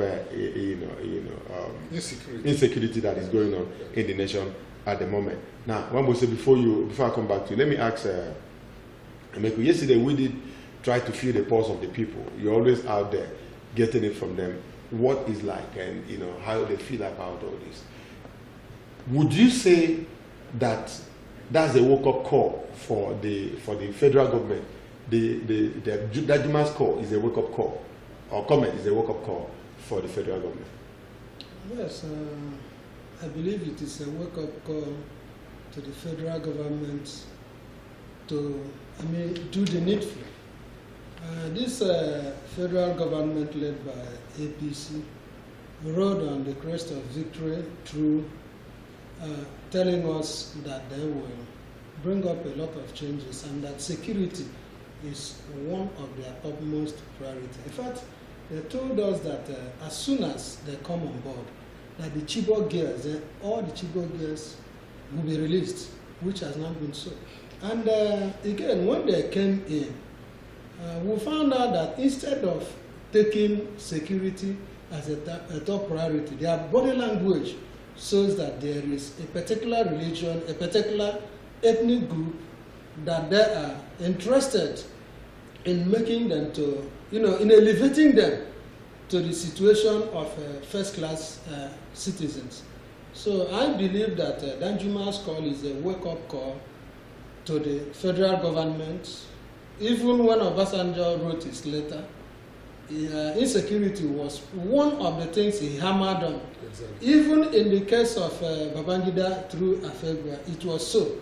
Last year or last 2 years, Paul Unongo did say this thing. Even Hassan Kuka said that we are more insecure than we are more divided than ever. So it is a wake-up call. And if the federal government does not, put its acts together to assure us, I want to tell you that the citizens out there will have nothing again to do than to get into this thing. So it behoves on this federal government to really look at the people they intend to govern and they are governing. Okay, now, Dan Bambose, can you tell the viewers the difference between these three people and their statements? Obasanjo, Babangida, and now Danjuma. Danjuma's own is developing so much reports. How can you... What have you kept with? How can you say... Tell us. The truth is that one thing is clear from all their statements. Buhari is no longer wanted. Simple. Obasanjo said the insecurity is getting too much. You are losing the control. Danjuma, that one is recent, said the insecurity is too much. In fact, he was emphatic. He said, Nigeria armed forces, they are colluding with terrorists. I learned to repeat 3 times. And that is damning for a nation. Because the international community will believe him. He was in the army. So they will believe in, more than even if I said it, or Falana, or this, or Wike, the people will just say, okay, they are just frustrated, whatever. But for somebody of the caliber of Danjuma to have said that, people will take him seriously. So it is, and the other person, Babangida says, step down for a younger candidate. He said something like that. So what we are saying is that, to the best of my knowledge, the best thing for Buhari to do is to step down. The best thing for Buhari to do is to step down, playing politics with people's lives. Now, let me ask you this question. From the point of Nigeria, even politicians as well, let's look at what is happening in APC now. Has it anything to do with all this? What has taken place in the past few weeks or few months? Buhari is battling with Yegun, the national chairman of the party, the national working committee, all this and that. Now, do you think the expressions of Nigerians is in any way affecting the decision of APC and the chairman and the party entirely concerning 2019? You see, APC is confused. They are at a very serious crossroads. You remember sometime I told you that APC has the problem of doing an elective convention. That's a serious problem. What is APC? Is APC a party? It's a conglomeration of I used the Nebuchadnezzar's 10 toes. A blend of clay, rock, and mud. They cannot come together. You remember when they talk about this corruption? I laugh. A great size of APC are people from PDP. APC is just there to restore power from PDP and nothing more. So they have now restored the power from PDP. What to do with the power is what is haunting them because there are no party that has what do you call it? Cohesion. They don't have ideology. They don't have the ideology APC has is that of PDP, some MPC, some what do you call them? That came together. So Oyegu was a child of circumstance to actualize this blend. The Tinubu group, that is the Yoruba bloc, the Awo personified, the man who calls the shot, is no longer confident with what is happening between Oyegu and Buhari. That's true. That's why there is the need for this convention. That's why he came back. Afraid of Tinubu, Buhari now wants to lean towards Tinubu to make sure he will come back again. And after retraction, just when he makes that, he has made that mistake to stop the elongation in order to satisfy Tinubu. Exactly. I don't think that satisfaction will. Well, this is politics, and you know that in politics anything can happen. And we are veterans in this game. Politicians can always make that snappy move in the middle of the night, and by the next morning the story would have changed. Now, Imam say he has given us this very background of Oyegu. In fact, his relationship with Tinubu, everybody knows is a strange one. Yes. He's not as it used to be. Said it. And so it is a tactical error in politics to trust a reconciled enemy. I've never seen it worked. Well, whether it has worked before or not, we're looking at what is staring us in the face. That is what we're after right now. Anything can happen. Now, how do you look at this face-off in APC, and what will be its effect on the general polity of this very nation? You see, let me tell you one thing. Tinubu is a master planner. He is not supporting Buhari. Whether Oyegu is there or is not there. See, you see, politics, if you are a man of history, you understand politics very well.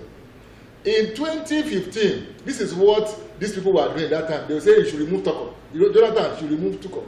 Jonathan was reluctant. At the end of the day, he removed them and lost the election. Yes. The same thing will happen. Yes. Watch it. The same thing will happen. He may succeed in removing Oyegu, but these people will now work against Buhari. Yes. They know his secrets. So at the end of the day, you discover that, in fact, like I told you, the best thing for Buhari is to step down. Except if he wants to mess himself up politically. Okay, now, you said if you're a student of history, yes, you will know that you'll be a good politician. Yes. Now, but sometimes they say Nigerians are not good historians. Yes, okay. Now, Emeku, look at what is playing out right now in APC. and what played out in PDP before 2015 election, where like Bango said, they removed Toko, no doubt about that. But Jonathan lost the election. And Jonathan lost the election because some said they called for him to have stepped down at that time and put another person. And not another. If he had done that, he would have succeeded. Exactly. Do you think that Buhari is also stepping into the same hole that saw the undoing of Jonathan? In fact, even this scenario is even worse than that of Jonathan. Yes. Because you have a situation where APC is sharply divided. The governors, the National Working Committee is supporting Oyegu. Remember, there are the persons that said that Oyegu, they elongated his tenure. But then Buhari has an assignment that he had an assignment for Tinubu. And even when Tinubu went to Kano for reconciliation between Ganduje and Kwakwaso, you saw what happened there. There was a sharp divide in the house. And so Buhari coming in yesterday to even say that no, Oyegu should not, continue, that he's not interested in that. I want to tell you that it is a tactical mistake.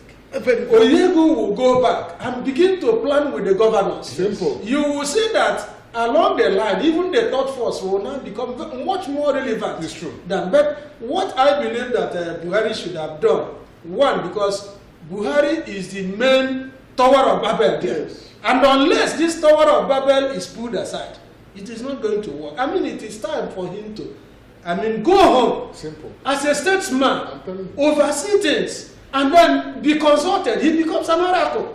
But if he goes in and allows himself to be messed up, the mystic or the mysticism around him, he would have cleared every doubt. All right, we will have to go for this very brief, viewers. When we come back, the phone line will be open so that you can join us in the discussion. Okay, we'll be right back.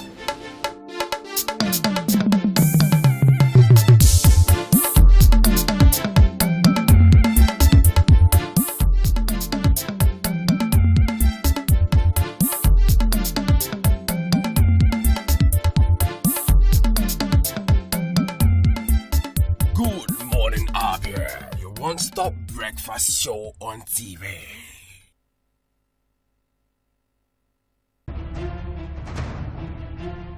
Chukwu na-enye ka nri onye ọbụla. Chukwu na-enye ka nri onye ọbụla. Ọ na-enye ka ndị ọrụ bekee na-eri ikpege n'ọnwa n'ọnwa. Ọ na-enye o, ọ na-enye o, ọ na-enye o. Hello, my name is Buchi. Keep watching MCL TV and don't go away. Aye, God has given you victory. Aye, He has given you victory. Aye, God has given you victory. Aye, He has given you victory. What's up, people? It's your boy E-Ben, ministering to God's children, and you're watching MCL TV. Don't touch that dive. Peace. I love you. MCL, the word in your home.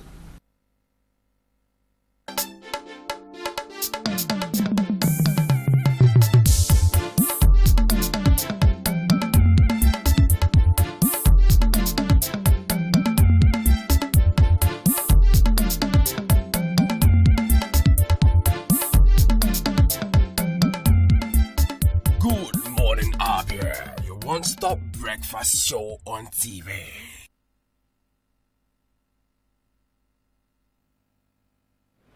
Yeah, welcome back. It's still the discussion segment of the One-Stop Breakfast program on MCL TV. Good morning, Abia.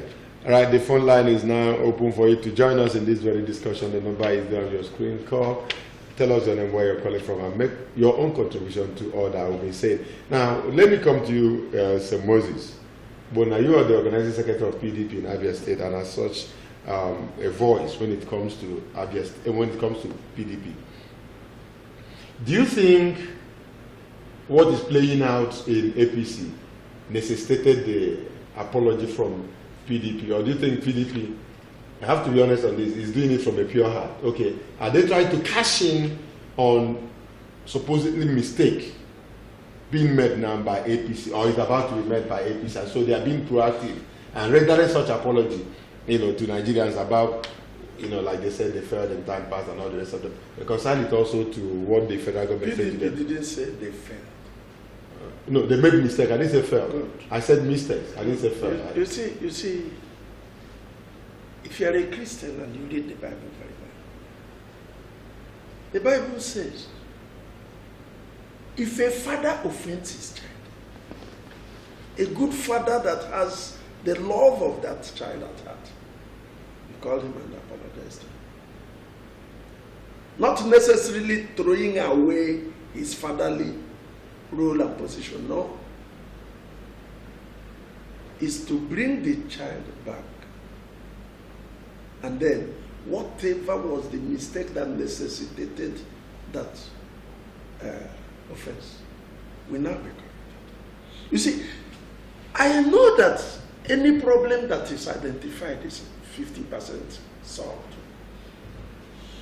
The suffering now we are going through in this country, nobody envisaged it. That in one night you slaughter 70 people, bury them in mass grave, while the president is celebrating somewhere, and people going to him to give him award. Nobody envisaged it. Nobody envisaged that in this country, 18 buses will go into Dapchi, cut away 110 students. And after what federal government says is negotiation, in convoy, return the same 110,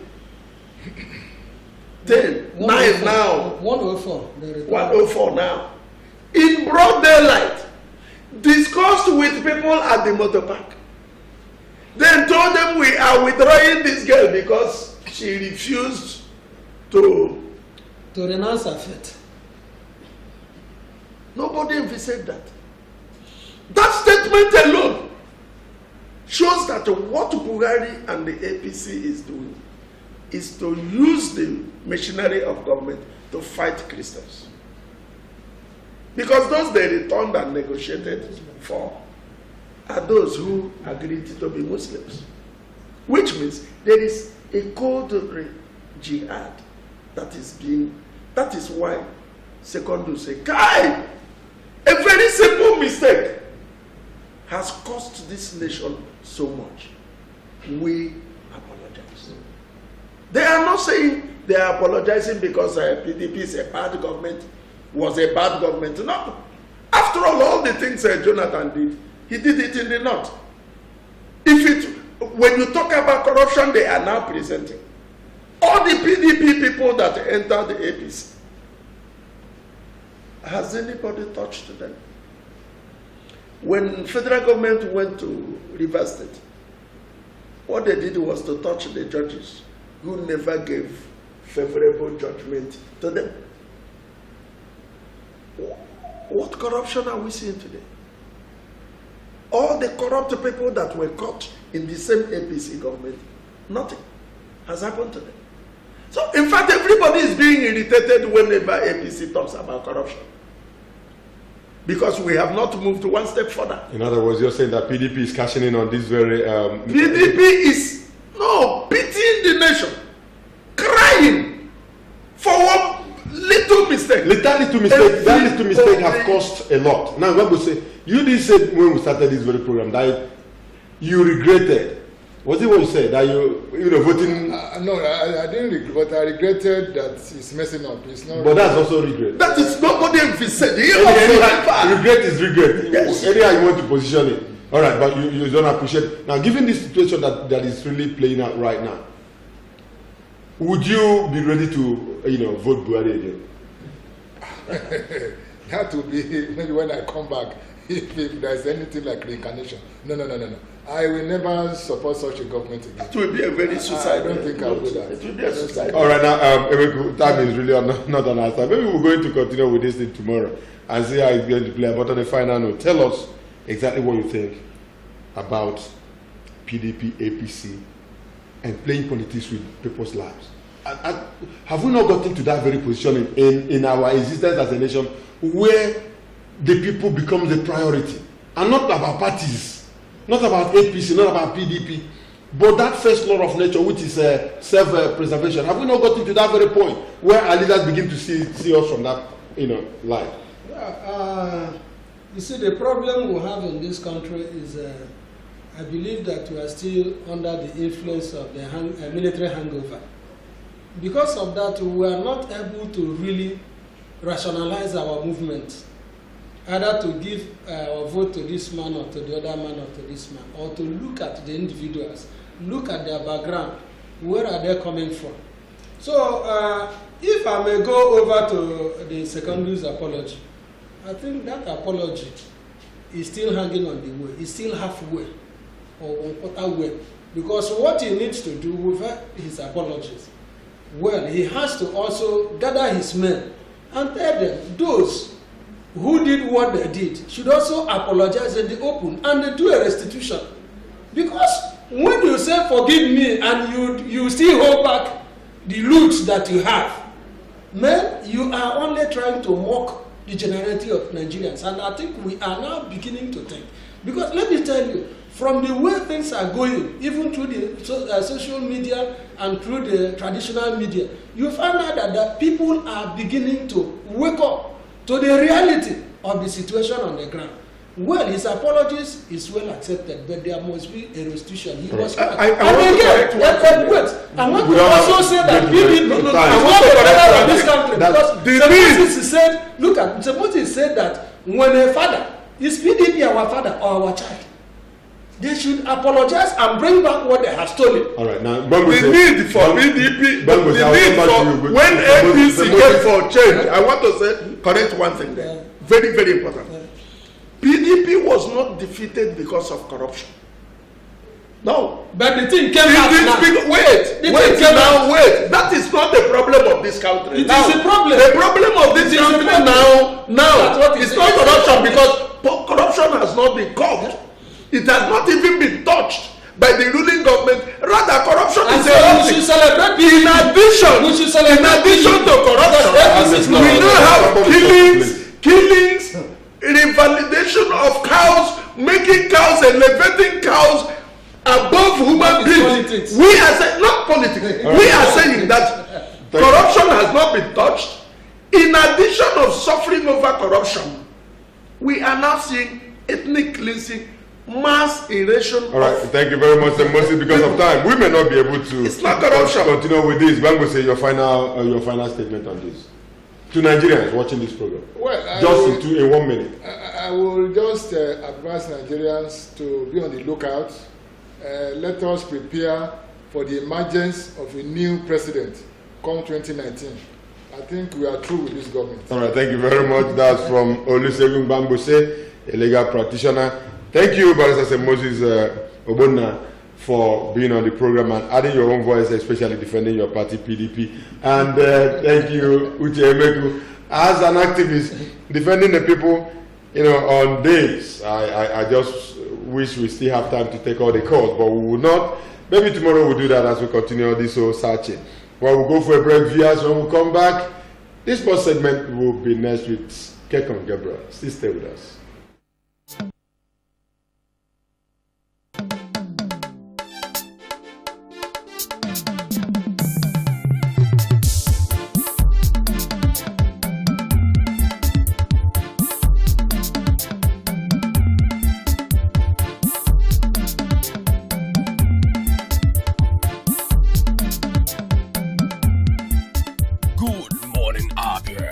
One-stop breakfast show on TV.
viewers, a very good morning to you, and of course welcome to your program Good Morning Abia, the sports segment. Of course, you are aware that yesterday the Super Eagles of Nigeria went down by 2 unreplied goals.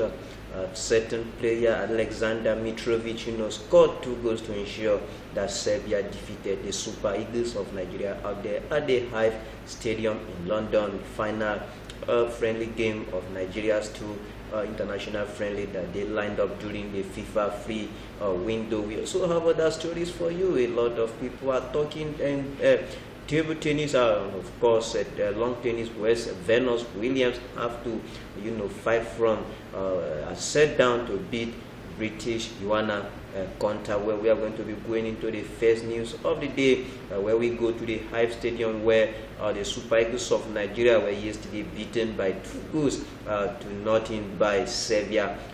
That player used to play for Newcastle United. He need no more introduction. His name is Alexander Mitrovic.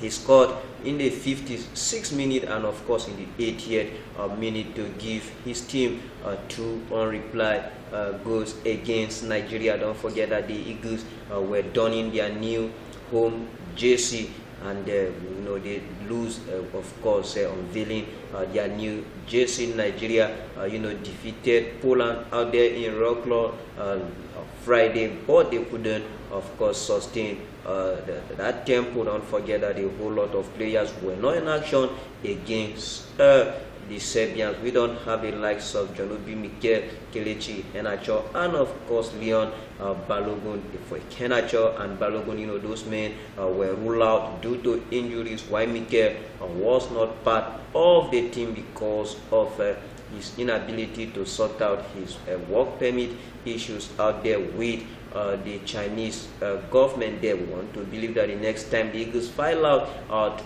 play the talisman himself, that is talking about Janobi Mikel, Ogene Kareta, and a whole lot of others who are unable to be among the Eagles this time around, will definitely be around. We go over to an issue that has to do with recuperating Super Eagles goalkeeper. Of course, that man Carl Ikeme. Don't forget that man was diagnosed with acute leukemia last time in June last year, and since then he's still been on the sick bed. But the head of the Nigerian Football Federation paid him a visit where he is recuperating out there in London. He has been asked to serve as the guest of honor when the Super Eagles of Nigeria, take on the 3 Lions of England out there at Wembley Stadium, which is one of Nigeria's World Cup friendly matches lined up against the 3 Lions of England. That game will be coming up out there in the stadium of Wembley, where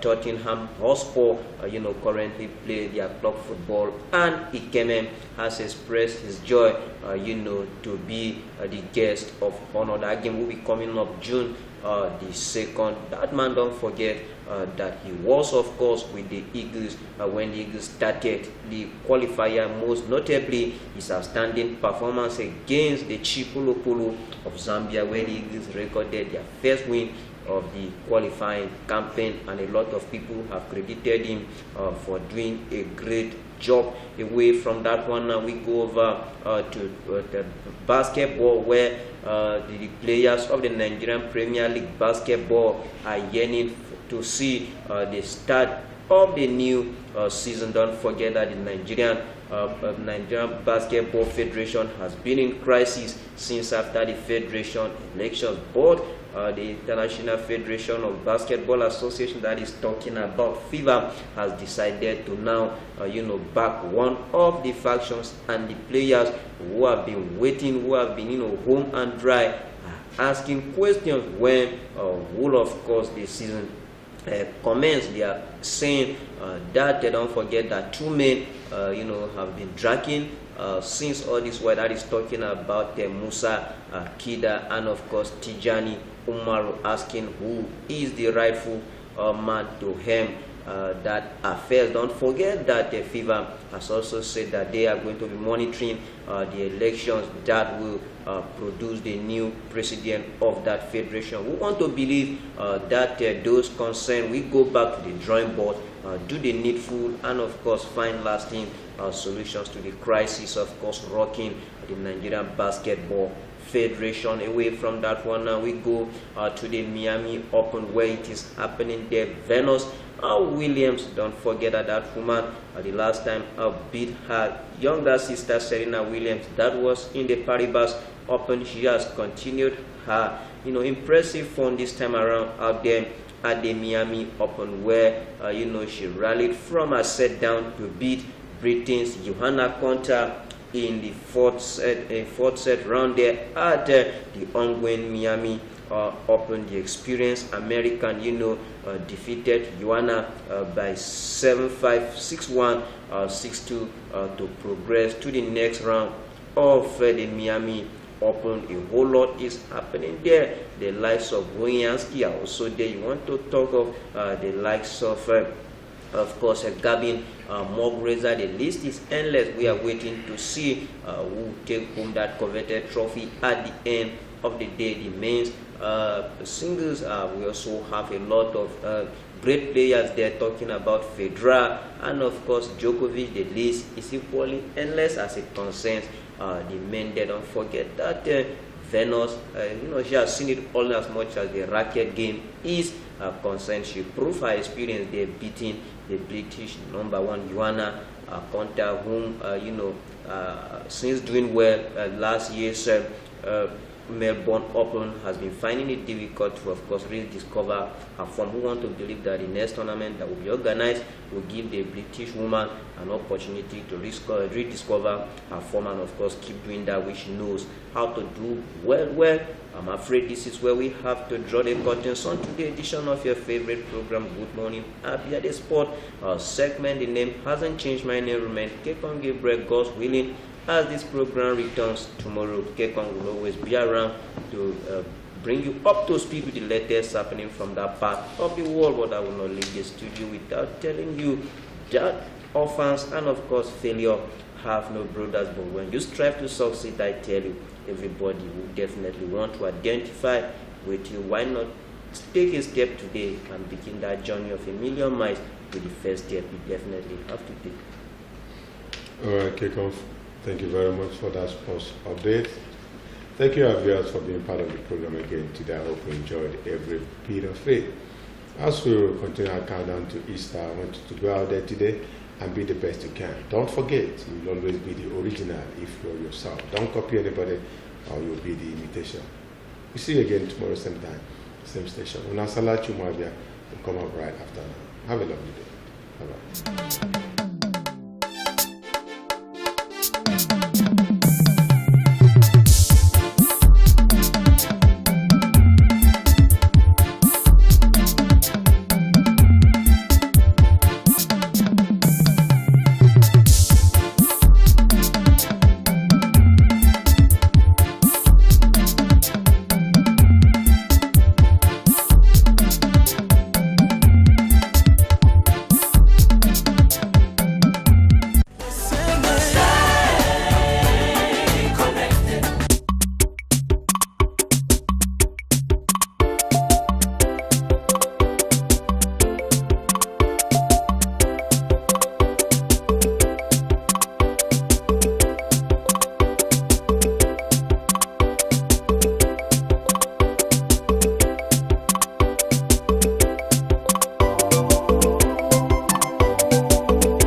MCL, the ward in your home.